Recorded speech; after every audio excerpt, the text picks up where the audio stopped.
all those moments will be lost in time.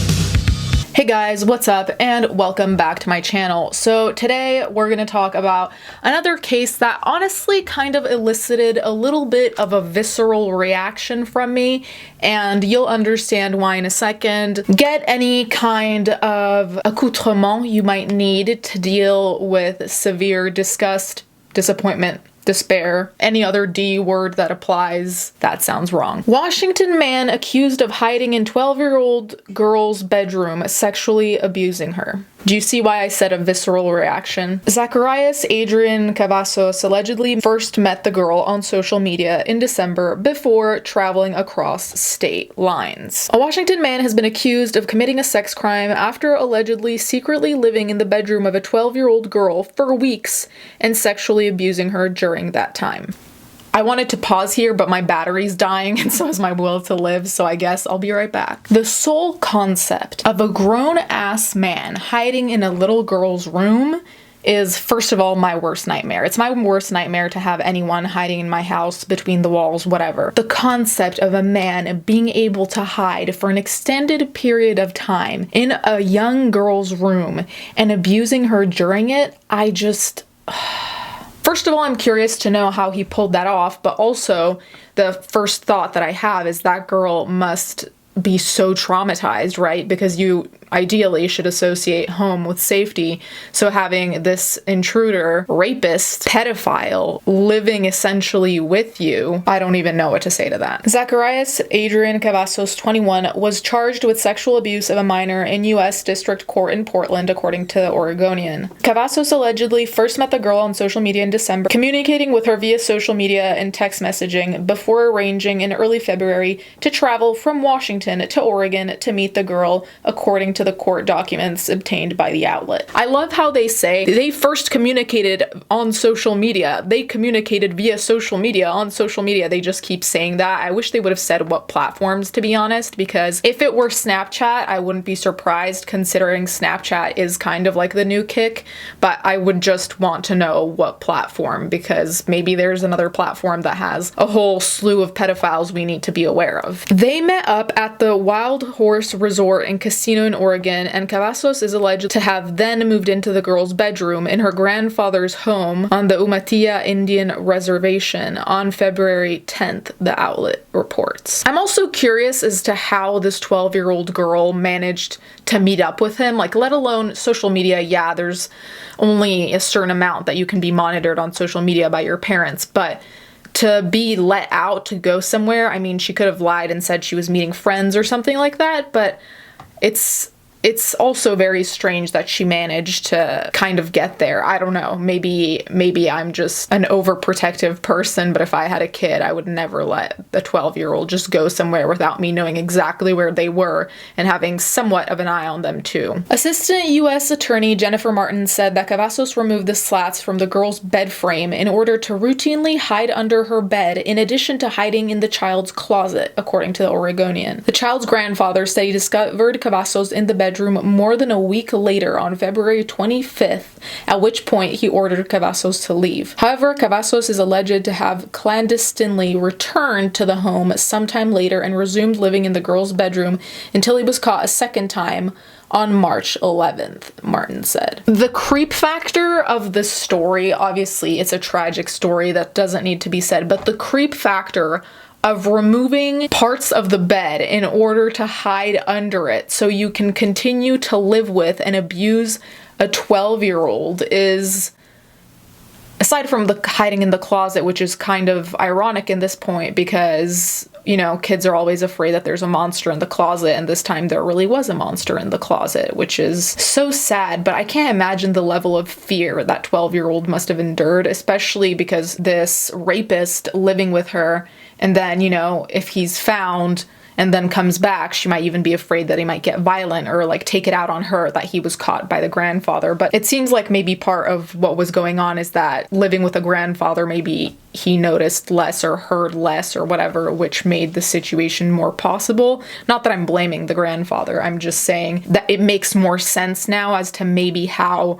this guy got away with living there for so long without being caught. Cavazos was arrested on the afternoon of March 13. Online jail records indicated after being taken into custody, Cavazos allegedly admitted to secretly living in the child's room and sexually assaulting her multiple times during that period, according to a court filing obtained by the Oregonian. Cavazos was released from custody on Thursday, booking records show. His lawyer, Thomas Price, argued that his client may have an intellectual disability, lacks emotional maturity, and had not had any trouble with the law before, according to the Oregonian. Price asked that the judge allow Cavazos to await trial in a clean and sober house while submitting to GPS monitoring and adhering to a curfew. We don't know if he has the intellectual disability and if he lacks the emotional maturity, and even if he did, that wouldn't really excuse anything. As always, there is no excuse for abusing children in any which way.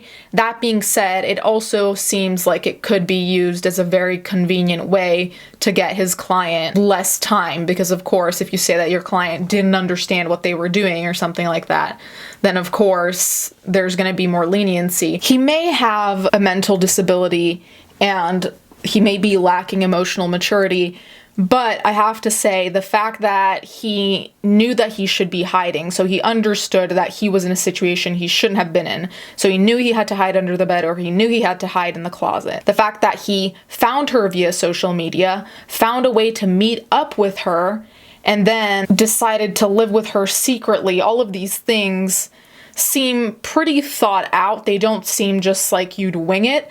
So I'm not saying he doesn't have a disability, but what I am saying is that it's very suspicious to me, and it could be used as a good way to try to get him off without getting the actual justice that needs to be served here, because after all, he is a rapist who raped a very young girl multiple times. So he still remains a pedophile, whether he has any mental issues or not. And I mean, pedophiles by definition have a mental issue. I wouldn't have let him out of jail, even with a GPS monitor. I just wouldn't have let him out of jail. If anything, I would have maybe put him in a mental institution to test, to see what's going on, but I would not let him free, even with a GPS. Martin argued against Cavazos' release and blasted Price's claims that Cavazos could have believed that his abuse constituted a romantic relationship, according to the paper. That's not even remotely possible since the victim can't legally provide consent, she said. U.S. Magistrate Judge Yuli Yim said that her decision was a difficult one and that the allegations were unsettling, per the Oregonian's report. I have to say,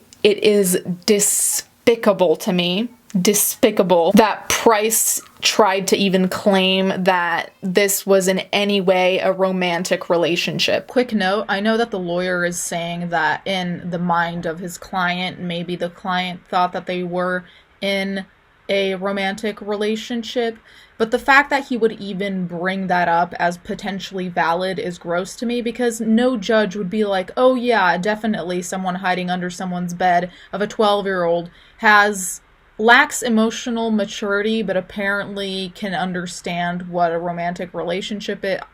It's just a mess, in my opinion. So I know that that's like not the lawyer's necessarily opinion, it's his client's, but I don't know why he would even try going with that. That is despicable. If someone can't consent, there's no romance, okay? Period. There's no consent, there's no romance. That makes me so mad that someone, a lawyer no less, would try to argue that in court. She's 12. He's 21. Hello? Are you okay? I mean, I think this lawyer needs to get checked up too, because something in his head must be loose. I'm troubled by the allegation that despite knowing the victim's age and the fact that he was not to return to that residence, he went back and further allegedly engaged in the same criminal conduct, she said. When I started reading the nature of the allegations, I was really quite surprised by what I read. I've never been aware of anyone alleged to have been living in a 12-year-old's bedroom for a month. I think that's what initially struck me, because obviously parents are always afraid of predators, preying on their children. That's normal. But most of the time the thought process isn't, oh my God, I hope there isn't a predator in my house who's living under my child's bed and, abusing them multiple times. And I think that's what's scariest, because it really tests your sense of security, and it can make you feel like you have a false sense of security even in your own home, which is enough to make anyone paranoid, especially parents. But I think that it's so creepy that this guy seemed to be so obsessed with this young girl that he had to stay there. Like, that's super apart from invasive and abusive, which we have already covered, the detail of having to stay there and hide there. Like, he could have, you'd think that he could creep in and creep out, but the concept of having to be that close and hiding under her bed, that makes me feel so uncomfortable in and of itself, because it almost seems like an unhealthy, needy type of attachment where he can't leave or else he's not himself anymore. I know I'm projecting, or rather I'm speculating, but the concept of having to stay is really creepy to me, especially the concept of coming back after you've already been caught and still wanting to stay in a place where you're not wanted. I also want to know whether the grandfather called the police the first time it happened or only after the second time it happened. Because if the police had been called after the first time it happened, they would have known his identity and would have brought him in, right?